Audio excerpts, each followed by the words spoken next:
ہمارا مقصد صرف ترجمہ و تفسیر نہیں ہے، اپنے طلباء فضلاء بھائیوں کو اور درس سننے والے پورے عالم کے مسلمانوں کو علم کی عظمت سے بھی آگاہ کرنا ہے، علم کی عظمت سے آگاہ ہونا ہے کہ اس راستے پر کتنا کام ہوا ہے، یہ راستہ کتنا آباد رہا ہے۔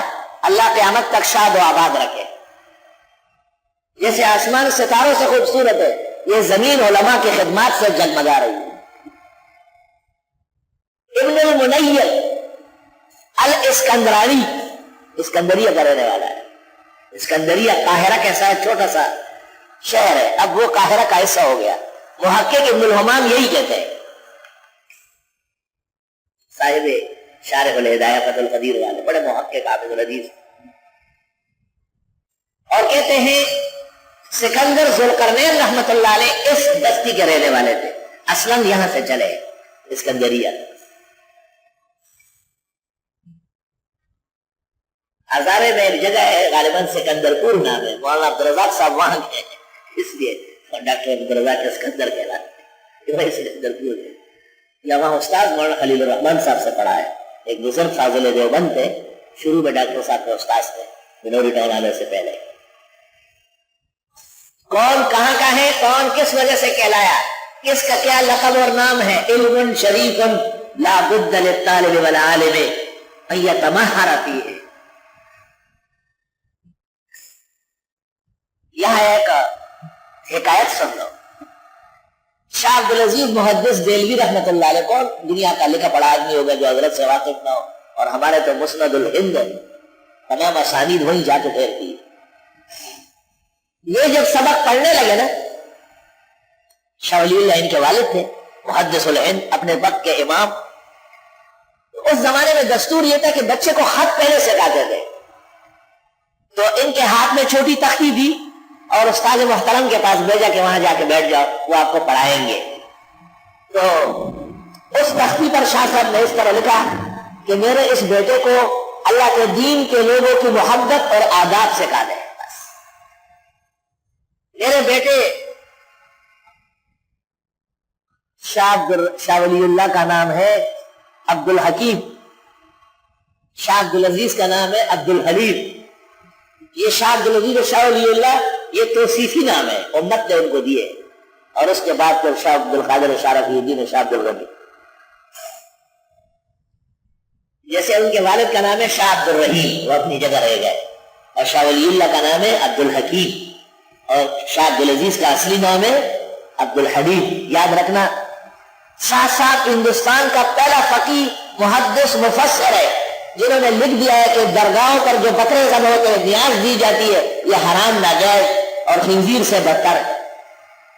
میری بات سمجھ رہے ہیں؟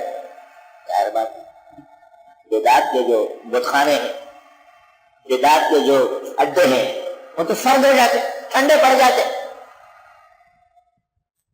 تو ایک آدمی نے اس کا جواب لکھا ہے، لیکن جواب کے اندر شاہ عبدالعزیز کا نام نہیں دے سکتے تھے، مشہور اتنے زیادہ ہے، عبد الحلیم دہلوی لکھا ہے، مراد شاہ صاحب ہے، یاد رکھنا۔ پیر صاحب گورڑا نے، پیر میرے علی شاہ گوڑوی نے اس کے رد میں کتاب لکھی ہے، میرے پاس موجود ہے، اس کا نام ہے الکلمۃ العلیاء فی تفسیر ما احل بہ لغیر اللہ۔ شاہ صاحب کو جواب دیا اپنے خیال سے، شیشے کے گھر میں بیٹھ کر پتھر ہی پھینکتے اور دیوار آہنی پہ حماقت تو دیکھی۔ کہاں شاہ عبدالعزیز، کہاں گورڑا کہ ٹھیک ہے، مولانا امیر علی بہت بڑے عالم ہے، فاضل ہے، اور بہت زیادہ علوم میں دسترس رکھتے ہیں، لیکن شاہ عبدالعزیز نہیں۔ شاہ عبدالعزیز تو محدث الہند اور مسند وقت ہے۔ نام کیوں نہیں لکھا؟ پڑھے گا کون؟ شاہ عبدالعزیز کا رد کوئی پڑھتا ہے؟ تو عبد الحلیم لکھا ہے، اور اس نے طنز بھی کی ہے کہ وہ شاہ عبدالعزیز کو شاہ عبدالعزیز کہنا مان نہیں رہے، نہ مانے آسمان کو اگر کوئی زمین کہے تو آسمان کا نام ختم ہو جائے گا، وہ کہنے والا غلط ہو جائے گا۔ اللہ اکبر، ایک بات سے دوسری بات، تیسری بات، اللہ تعالیٰ آسان فرمائے۔ شاہ عبدالعزیز سے جب سبق پڑھنے لگے اور ان کے والد شاہ ولی اللہ جیسے محدث وقت تمام تصنیفات عربی میں، اور حجت اللہ اور بدور اور تفہیمات اور قرآن کا مختصر فارسی ترجمہ قیامت تک ابد نشان ہے۔ الخیر الکثیر کے علاوہ انفاس الحرمین، فیوز الحرمین، کیا کیا کتابیں لکھی، اور عقد الجید فی مسئلۃ التقلید، رحمت الامہ عن اختلاف الائمہ، شاہ صاحب کی کتابیں تقریباً 87 ہے اور عربی زبان میں ہے، اور کمال عربی حاصل ہے، دنیا عرب نے ان کو استاذ تسلیم کیا ہے۔ تو شاہ ولی اللہ صاحب نے اپنے بیٹے شاہ عبدالعزیز کو جب پہلے دن مکتب میں بٹھانا چاہا تو استاذ کا نام لکھا کہ میرے بیٹے کو اللہ والوں کا ادب، احترام اور محبت سکھا دے۔ واہ واہ واہ، کیا کہنا ہے وہ۔ شاہ عبدالعزیز سے اپنے زمانے میں بارادری میں ایسا چلتے تھے جیسے مدرسے کے برانڈے میں سامنے دفتر کے سامنے کبھی کبھی میں ٹہلتا ہوں، شاہ صاحب پہلا ہی کرتے تھے اور فرماتے تھے روحے پدرم شاہ کے گفتبا استاد، روحے پدرم شاہ کے او گفتبا استاد، فرزند مرا عشق بیا روز بگر ہے۔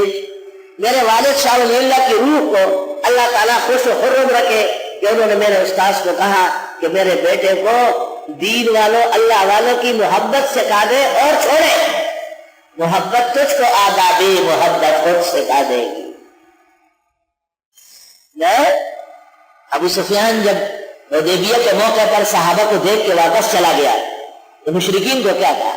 میں نے عرب و عجم، فارس اور روم، پوری دنیا دیکھی، ما رأیت احدا یحب احدا کما یحب اصحاب محمد محمد۔ ابو سفیان کا یہ جملہ بخاری کتاب الصلح میں موجود ہے، ما رأیت احدا یحب احدا، میں نے کسی کو نہیں دیکھا جو کسی سے ایسی محبت کرے، کما یحب اصحاب محمد محمد، جیسے حضرت محمد صلی اللہ علیہ وسلم کے صحابہ ان سے محبت فرماتے ہیں۔ قرآن میں اس کا ثبوت ہے، لو انفقت ما فی الارض جميعا ما الفت بینہم، کہنا قلوب ہے، اگر آپ زمین کے سارے خزانے خرچ کر لے، حضرت ان صحابہ کے دل میں یہ محبت نہیں ڈال سکتے تھے، ولکن اللہ الف، لیکن یہ الفت محبت اللہ نے پیدا فرمائی۔ محبت تو ایک باب ہے، محبت تو ایک کائنات ہے۔ مکتب حال دم زبوائی اور عشق ڈالا دے کر مکتبہ۔ رحمان بابا کیا کہہ رہے ہیں؟ وہ کہتے ہیں درس میں اور مدرسوں میں تو مذہب کا حال بتایا جاتا ہے، لیکن عشق کا باب مذہب کے بھی اوپر ہے، اللہ کی محبت کا کہہ رہا ہے۔ اللہ اللہ، مذہب مکتب حال دم زبوائی اور عشق بالا بہتر مذہبان۔ مجاہد جو جہاد میں جان کٹواتا ہے، ابو بکر صدیق جو سارا معلومات پیش کرتا ہے، حضرت عثمان جو ہزاروں مجاہدین کے خرچے اکیلے برداشت کرتے ہیں، یہ اس لیے کہ محبت الہی بہت زیادہ آتا ہے۔ مکتب حال دم زبوائی اور عشق بالا بہتر مذہبان۔ لا الہ الا اللہ۔